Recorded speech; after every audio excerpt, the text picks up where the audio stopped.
Welcome to episode 39 of Let's Play Civilization 3, Play the World. Now something happened at the very end of, within the last 10 seconds of the previous video that I didn't mention, but one of our two sources of coal was depleted. Now, that's important because one of our sources of coal was being exported to the Arabs as part of a technology transfer that we made a couple videos ago. However, now that we only have one source of coal, that all our coal is going to the Arabs. Now, the only way to break this deal is to actually declare war on the Arabs, and if we do that, I can guarantee you that no one's going to want to trade with us again. So we have to wait out the 14 or 15 or so turns until the deal expires by itself, which is a pain in the butt. It's a pretty major drawback to not have coal for all that time. However, there still is plenty of work to do for the workers.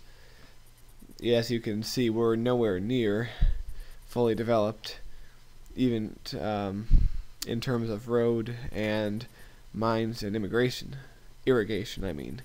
So we'll have enough on our hands until we get coal back, but even so, I'm very much looking forward to getting the coal back. One thing you can probably tell now is that now that we're not fighting anyone, turns are going to be going by a lot faster. As you remember, when we were still fighting the Celts, each video would probably contain only 1 or 2 turns. However, now that there's peace, I think this video has maybe about 5 or 6 turns in it. So, expect things to be moving a little faster from here on until we get to our next war. So, basically no one, or almost no one, is building military equipment at this time.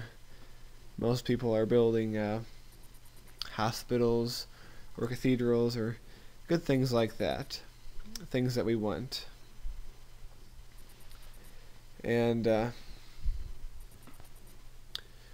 very soon we'll probably be building more war equipment, but I want to take a little break from that now and just build some peacetime things. So you can see, if a worker was already building a railroad when we stopped having coal, he can still continue that job. We just can't build any new railroads until the treaty expires. Now, there's always the same number of resources on the map, so because the coal disappeared from that spot, it appeared somewhere else. Unfortunately, that spot is not in our empire. It's somewhere else. So we're just going to have to deal with that. Well, we've discovered replaceable parts, and that is a key, an absolutely key advance to have for 3 reasons. And I'll tell you in a minute, because right now something awful has happened. This city, the one Celtic city we were able to capture above all odds, actually has revolted against us and decided to join the Celts. How do you like that?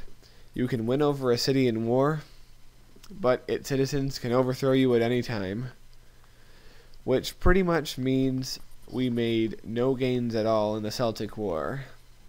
They got 2 cities from us, we got nothing from them. It was pretty much our loss. However, the Celtic War was not one of choice. They invaded us. It was mainly a war of defense, so I'm not too terribly upset about that. But getting back to what's so important about replaceable parts, first and foremost, it gives you the unit of infantry. And the infantry have a defense of 10 and an offense of 6. A very good defensive unit. Hey Arabs, how are you doing? How are you liking our coal there, you bastards? Oh well. we'll fix that in a bit. And here, you might think it's silly of me to give them even more resources, but I figure I can skip ahead and get 2 more advances if I do. So I decided to do it. Now, in order to build infantry, you need rubber. And rubber will appear on your map. And fortunately, I found out we have plenty of rubber. We have at least 2 or 3 sources that are already connected to roads, as well as a few that still have yet to be connected. So I'm not worried about running out of rubber. If we had no rubber, that would be a very serious problem. As serious, if not more so, than having no coal. But the other 2 reasons replaceable parts are important. It gives you the unit of gorilla. Now, if you have no resources at all, you can still build a gorilla. And I'm not talking about the animal, I'm talking about the irregular war unit. Has an offense and a defense of 6.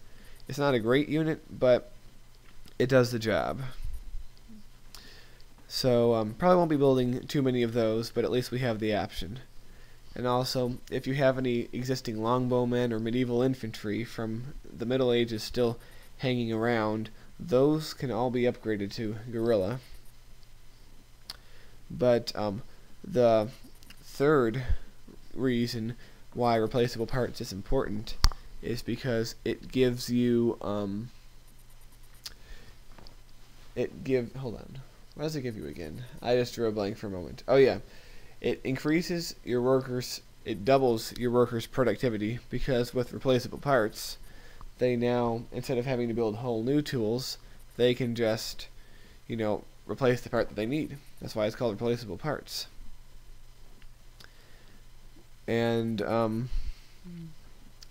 so technology-wise, if I had to put a date on it, I'd say we're maybe at 1870-ish in our war, or in our civilization.